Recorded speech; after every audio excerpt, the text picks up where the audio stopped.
এই 10 কেজি চালের জন্য আপনারা কোথায় যাবেন? বড়শালগড়ে আপনি এই 10 কেজি চাল দিবেন 978 জনকে, 978 জনকে 10 কেজি করে চাল দিবে। এটা হচ্ছে বড়শালগড়ে। এটা দায়িত্বে কে আছেন? এটার দায়িত্বে আছেন আপনার হচ্ছে আলহাজ আব্দুল আওয়াল চেয়ারম্যান। আপনার আওয়াল চেয়ারম্যানের কাছে যাবেন, ওনাকে গিয়ে বলবেন যে সবচেয়ে প্রান্তিক আয়ের 978 জন 10 কেজি করে চাল পাবে। ইসুফপুরে পাবে জাকারিয়া চেয়ারম্যান, উনি 1076 জনকে 10 কেজি করে চাল দিবেন।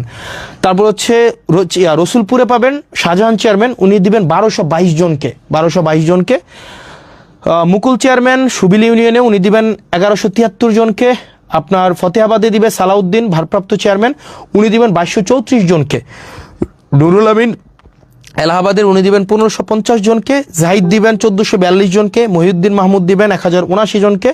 এরকম করে করে হুমায়ুন কবির, জাহাঙ্গীর, মনিরুল ইসলাম, অর্থাৎ আমাদের 15টা ইউনিয়নের, আবার দেখেন 15টা ইউনিয়নের কে কে দায়িত্বে আছেন, দেখেন 15টা ইউনিয়নে কে কয়টা করে কার্ড পাইছে এগুলো কিন্তু দেয়া আছে। এখন আপনার কাজ হচ্ছে এই জিনিসগুলো একটু দেওয়া। এবার আসেন